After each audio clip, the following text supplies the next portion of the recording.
All right, let's get talking. Debunking the Hebrew Israelite claim of being scattered to the four corners of the world, along with who were the people who were shipped off from Africa on ships. Okay, so Hebrew Israelites primarily are people from the United States, or people whose ancestors were brought from the United States from West Africa. Okay, so the United States is not the four corners of the world. The Caribbean is not the four corners of the world, nor is South America the four corners of the world. People transported up to North Africa, that is also not the four corners of the world, and these people went overland, not on ships, so that would eliminate them from being Israelites. So you can't just say this because people were enslaved that makes them somehow supposedly Israelites if it has anything to do with being taken on ships. We have some people taken to Indian Ocean islands from East Africa,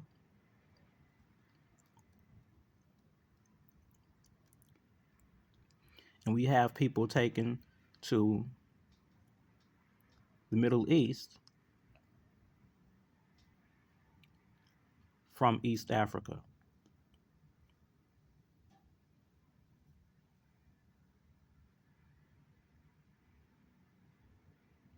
And it looks like you have some people being taken from Bombay in this direction, and these were people who were from India.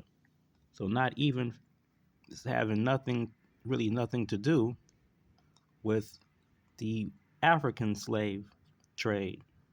Although we do see that there were people, I guess what let me see what let me look at this wrong. I could be wrong about that. Okay, so we see people coming from East Africa to Bombay, and then from Bombay to the Middle East.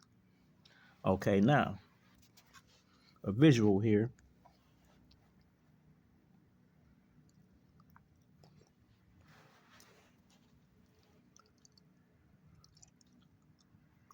The East African slave trade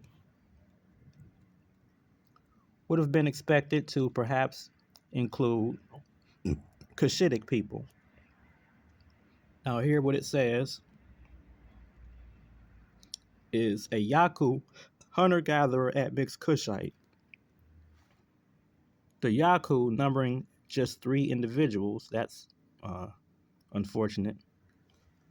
There are only 3 of these folks left, are among the last remaining descendants of the Great Lakes region's early Cushitic settlers. Despite prolonged admixture with neighboring foragers, some Yaku have managed to retain the original soft-textured, curly, wavy, straight hair of their Cushitic ancestors. This sets them apart from the Tutsi Hema and Maasai, 2 Cushitic mixed Lacustrine groups whose exclusively kinky hair texture betrays their Bantu and Nilotic origins.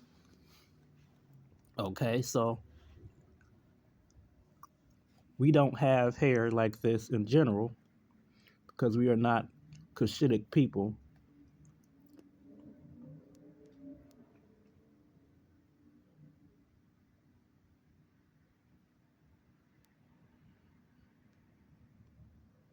Taking a while for this to open.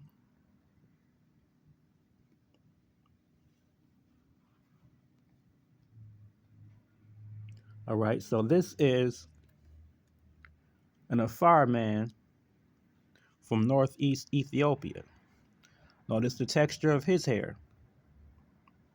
Afar are another Cushitic speaking people. Now, there are Cushitic people who actually have afros, so they don't all have the same hair texture.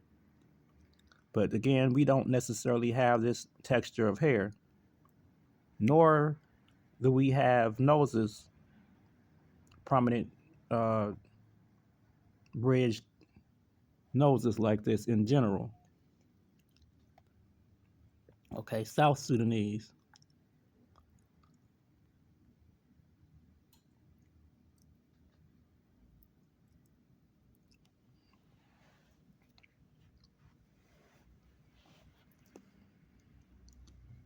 This will open. Okay, this is a man from South Sudan. His ancestors may have been amongst those who would have been taken into slavery from East Africa.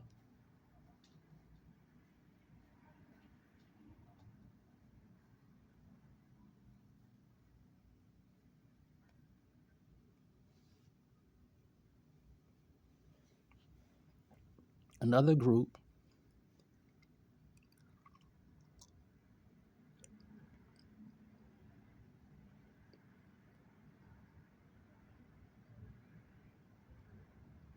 who may have been taken would have been people from the Omo Valley of Ethiopia. Okay, now, so these are the people from Eastern Africa who possibly could have been caught up into and transported to the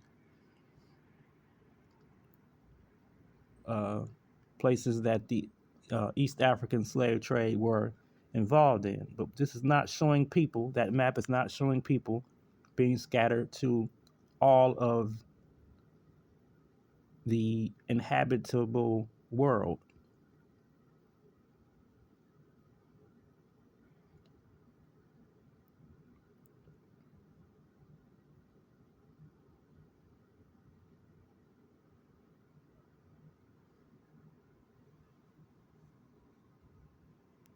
And this open.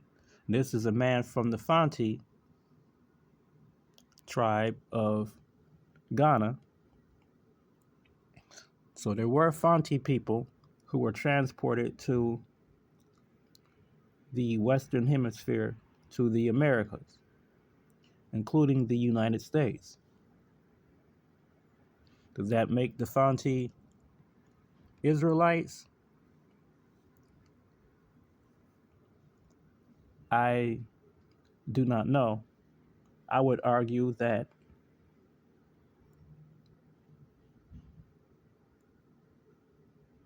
people like to argue through scripture.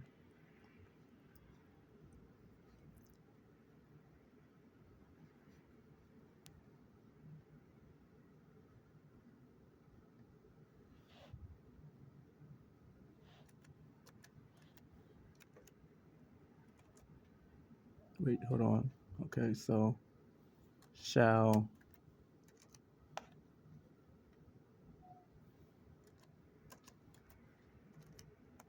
not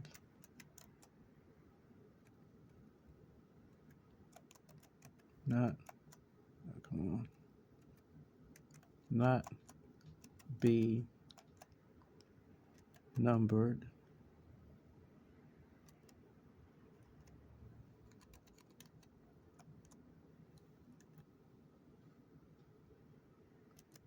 amongst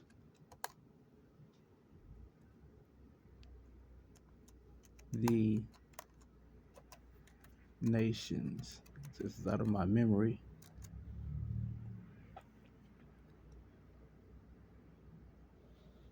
It says in Numbers 23:9, chapter 23, verse 9.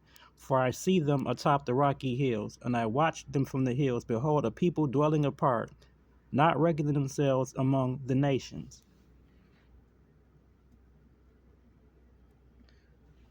King James Version 23:9, 23. That's chapter 23, verse 9. KJV, everybody's favorite KJV. I shall see him from the tops of the rocks, and shall consider him from the hills. This people shall dwell alone, and shall not be reckoned among the nations. Okay, so going back to this Fonte man, to me, not being reckoned amongst the nations means that your ancestors or the descendants of the Israelites, people who think that they are Israelites, would not be integrated into other groups. They would always be a distinct group of people. Okay, so when the Fanti were transported to the Americas, they lost those who of them and other tribes who were transported to the Americas lost their identity and took on the identity of the slave master. So, for example, you had many Fanti who were transported to Jamaica, and they took on the identity of being Jamaican, which was not their original identity. Um, the Fanti and various other tribes who ended up in Jamaica and the United States and other places, they don't identify with being Fanti. They don't. People don't even know that they are descended from Fanti. Especially in the United States, people claim to be American, and so do black people claim to be American. You do not have black people unless they are recent immigrants who claim uh, their documented tribal origins. That is why you have situations where people go and get an African ancestry test, or they take some other tests and look for genetic matches to show what tribe they come from, because they do not know, and they do identify themselves with being from America or Ohio or wherever, just as any white American would. So that, to me, shows that this scripture does not apply to us. Even if you can find other scriptures that people stretch, or something about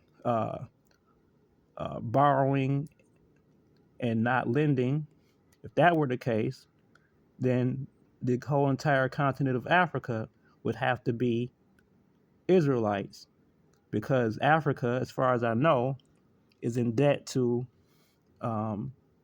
everybody else. Now, going here with this genetic literacy project, because this is dealing with the